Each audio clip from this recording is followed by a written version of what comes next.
श्रम समाचार में आपका स्वागत है। देश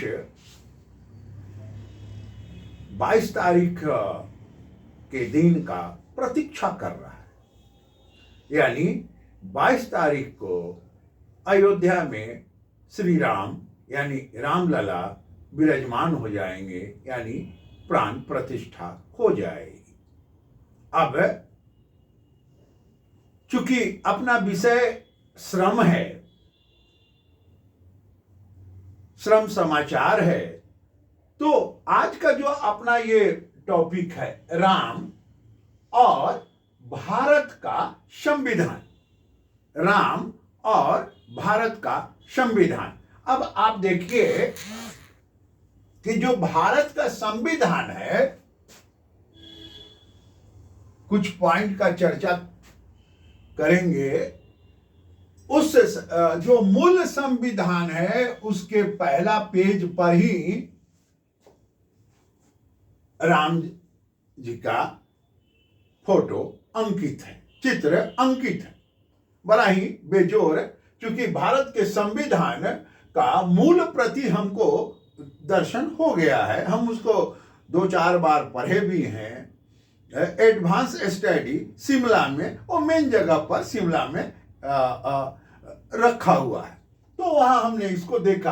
यानी मूल प्रति में पहला चित्र जो है सो राम जी का है, यानी राम।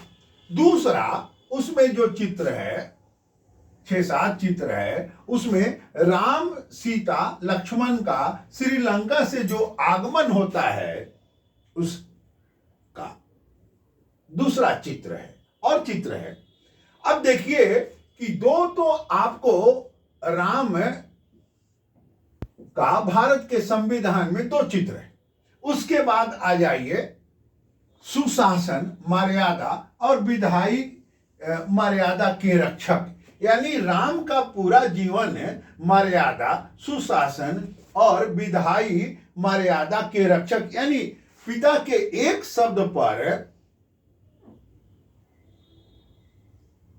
जो इनके पिताजी ने वचन दिया, उसकी माता पिता के रक्षा करने के लिए 14 वर्ष का वनवास वो चले गए। उसमें कहीं कुछ डिस्टरबेंस नहीं। उसके बाद देखिए सभी नागरिकों का समान अधिकार, यानी राम राज्य में राम के राज्य में सभी नागरिकों का समान अधिकार। भारत के संविधान में भी समान अधिकार है। भारत के संविधान में अनुच्छेद 21 मूलभूत जो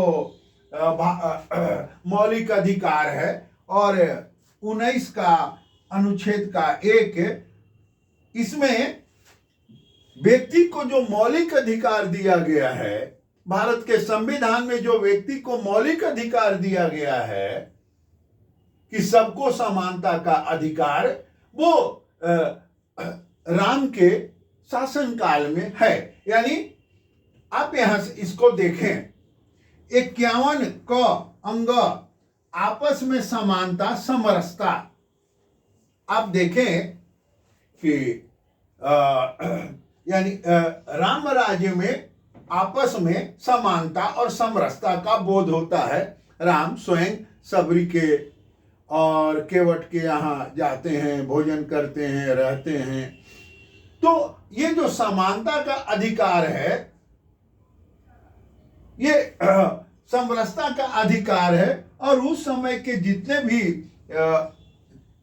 इनके साथ काम करने वाले इनके सेना में कर्मचारी हैं, आज के शब्दों में कर्मचारी आप कह सकते हैं, वो सभी जंगल के ही तो रहने वाले थे। यानी समानता और समरसता। अनुच्छेद 38, 39, 40, वही सामाजिक सुरक्षा, जो हमारी पुस्तक है सामाजिक सुरक्षा, जिसका बार बार चर्चा करते हैं। यानी समाज के सभी लोगों को सुरक्षित अभयदान, चाहे वो विरोधी भी हो, अगर वो शरण में आ जाए तो उसे भी अभयदान। और एक यानी आप देखें तुलसीदास जी ने अपने रामचरितमानस में लिखा है कि दैहिक दैविक भौतिक तापा राम राज काहू नहीं व्यापा, यानी राम के राज में दैहिक दैविक भौतिक यानी ये तीनों प्रकार के कोई भी कष्ट बीमारी नहीं है, कोई पीड़ा नहीं है इनके यहाँ आम जनता को।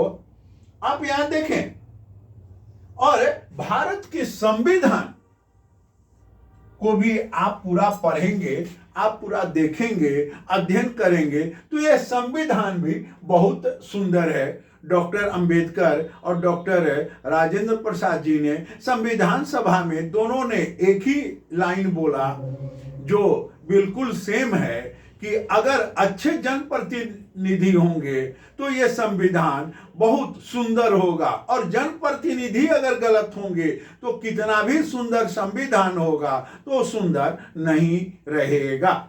अब उसके बाद देखें 14 वर्ष का वनवास,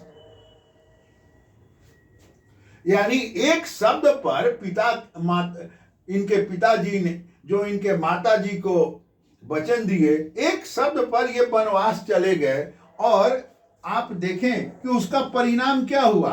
यानी एक बड़ा भाई वनवास और छोटा भाई भी ऐसा है जो उनका खराउन रख के शासन किया, यानी कहीं भी मारपीट धरपकड़ छेड़छाड़ संविधान के साथ कोई अनुच्छेद में परिवर्तन कुछ नहीं है। तो ये देखिए कितनी बड़ी बात है। और इनके राम के शासन काल का सबसे अच्छा